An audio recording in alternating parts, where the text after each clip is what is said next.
Hello साथियों, नमस्कार। आज हम बात करने वाले हैं भारत में इतनी बड़ी धूमधाम से महाशिवरात्रि क्यों मनाई जाती है।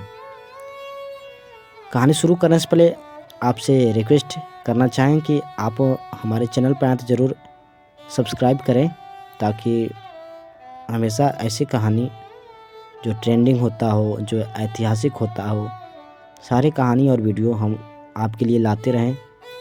चलिए हम कहानी को शुरू करते हैं।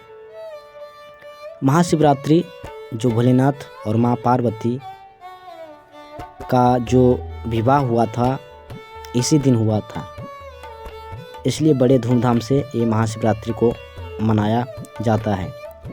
अब महाशिवरात्रि में लोगों को ये सीख मिलती है कि अपने पत्नी को और अपने पति को, यानी पति पत्नी दोनों को कैसे एक दूसरे से प्रेम करना चाहिए, एक नियम के अनुसार, एक अच्छे धर्म के अनुसार।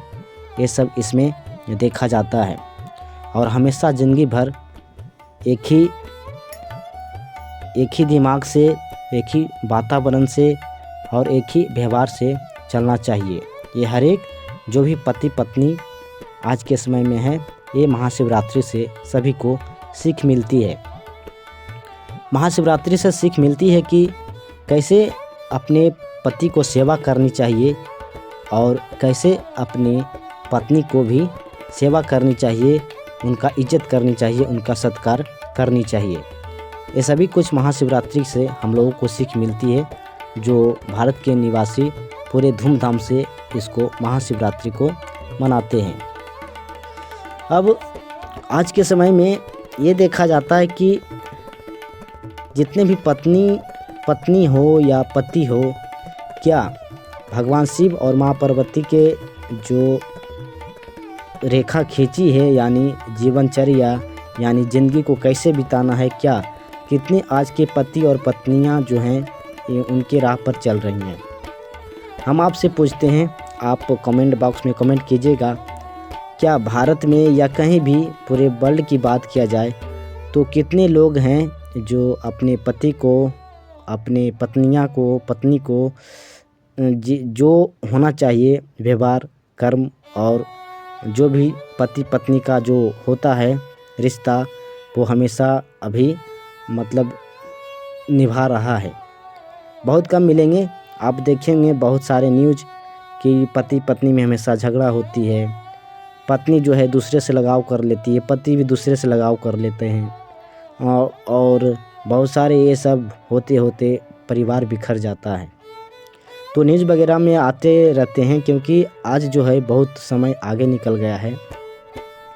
लेकिन ये शिवरात्रि एक ऐसा महान पर्व है हिंदू के लिए, भारत में मनाया जाता है कि इससे बहुत बड़ी सीख मिलती है कि पति और पत्नी एक दूसरे के साथ कैसे ज़िंदगी भर, जब तक वो जीवन साथ में रहे, जब तक वो धरती पर रहे, अपने पति और पत्नी एक दूसरे से कैसे व्यवहार से रहना चाहिए और किस तरह से आचरण करना चाहिए। लेकिन आज के डेट में बहुत कम ही ऐसे मिलते हैं कि पति और पत्नी जो हैं एक दूसरे से अच्छे से संबंध बनाकर रहते हैं। ये वाकई बहुत कम ही है आज के समय में। और अगर जिस घर में ऐसा है तो मानो वो सबसे धनी आदमी है, सबसे श्रेष्ठ आदमी है, कि उस घर में, जिस घर में माँ पार्वती और भगवान शंकर के लाइन जो खींच दिए हैं उनके अनुसार अगर चलता है तो समझो कि वह धनी आदमी है, श्रेष्ठ आदमी है। चाहे उनके पास पैसा कुछ भी न रहे, वो 2 पैसा ही कमाएगा, लेकिन वो सुखी से रह सकता है।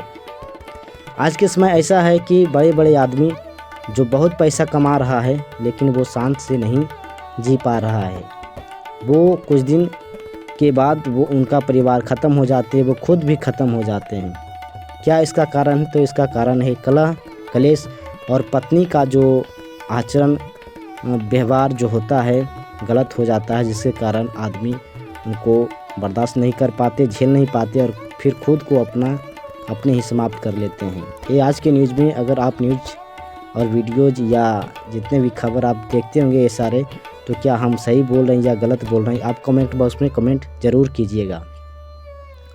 तो ये जो महाशिवरात्रि है, भगवान शिव और माँ पार्वती का जो प्यार दिखाया गया है, ये सभी मानव तन के लिए है कि उनके राह पर चलें और उनसे जो किए हैं, वो जो उसमें महाशिवरात्रि में जो किया जाता है उसके अनुसार अगर चले तो आगे जाकर भविष्य में किसी भी मनुष्य को दिक्कत नहीं होगी।